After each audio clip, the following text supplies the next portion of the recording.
Hello बच्चों, let's start with the question. Question says that calculate the volume of CO2 formed at STP and weight of calcium oxide formed in grams when 5.5 gram of calcium carbonate crystals decompose with no further loss in weight. यहाँ पे हमारे पास क्या कह रहा है, volume calculate करनी है हमें. CO2 की कितनी फॉर्म होगी STP के ऊपर and weight of calcium oxide कितना फॉर्म होगा व्हेन, जब हमारे पास क्या होगा 5.5 gram of calcium carbonate crystal decompose होंगे.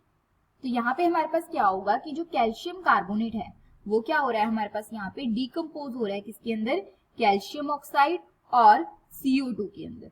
ठीक है, तो यहाँ पे अगर हम बात करें तो यहाँ पे क्या हो रहा है, जो 1 मोल कैल्शियम कार्बोनेट है ये क्या कर रहा है, 1 मोल CaO कैल्शियम ऑक्साइड और 1 मोल हमारे पास क्या है यहाँ पे किसका, CO2 का फॉर्म कर रहा है. ठीक है, अब 1 मोल की अगर हम बात करें तो 1 मोल किसकी इक्वल होता है, ये होता है हमारे पास यहाँ पे ग्राम मॉलिक्यूलर मास की, ग्राम मॉलिक्यूलर या फिर ग्राम एटॉमिक मास. ठीक है, मास की. ठीक है, यहाँ पे मॉलिक्यूलर है तो हम मॉलिक्यूलर मास ले लेते हैं.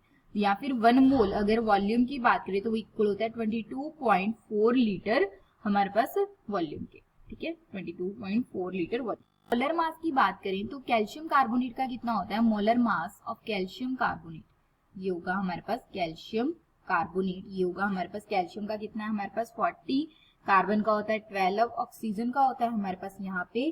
ठीक है, ऑक्सीजन का होता है हमारे पास 16 इंटू 3. तो यहाँ से ये कितना हो जाएगा हमारे पास, ये आ जाएगा, इसको कैलकुलेट करेंगे ये आ जाएगा 100 ग्राम.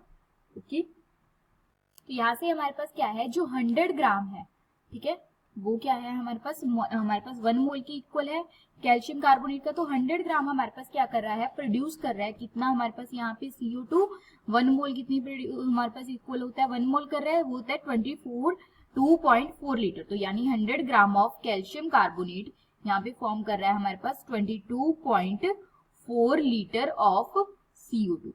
तो यहाँ पे हमारे पास 5.5 ग्राम कितना करेगा, ये करेगा हमारे पास ऑफ CaCO3 प्रोड्यूस करेगा 22.4.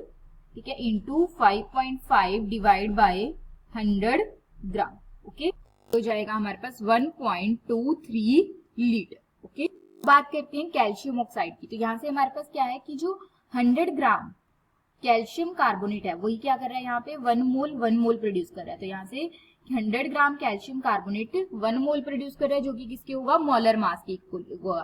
तो यहाँ से इसका जो मोलर मास है कैल्शियम ऑक्साइड का ये कितना होता है, ऑफ कैल्शियम ऑक्साइड ये होगा हमारे पास यहाँ पे. ठीक है, 40 प्लस 16 ये कितना हो जाएगा 56 ग्राम पर मोल. ठीक है, तो यहाँ से हमारे पास कितना आ जाएगा, ये करेगा हमारे पास यहाँ से 56 ग्राम ऑफ यहाँ पे किसको, कैल्शियम ऑक्साइड को. अब बात करें यहाँ पे किसकी, ठीक है 5.5 ग्राम की, तो वो कितना प्रोड्यूस करेगा, ये प्रोड्यूस करेगा हमारे पास यहाँ से 56 इंटू 5.5 डिवाइड बाय 100. ओके, ये हमारे पास कितना प्रोड्यूस करेगा 3.08 ग्राम हमारे पास क्या है ये प्रोड्यूस करेगा. तो यहाँ से हमारे पास कितना होगा, ये होगा ग्राम पर मोल. ठीक है, तो यहाँ से होगा जो कैल्शियम ऑक्साइड है ये कितना फॉर्म होगा हमारे पास 3.08. Okay, hope you understand it well. All the best, thank you.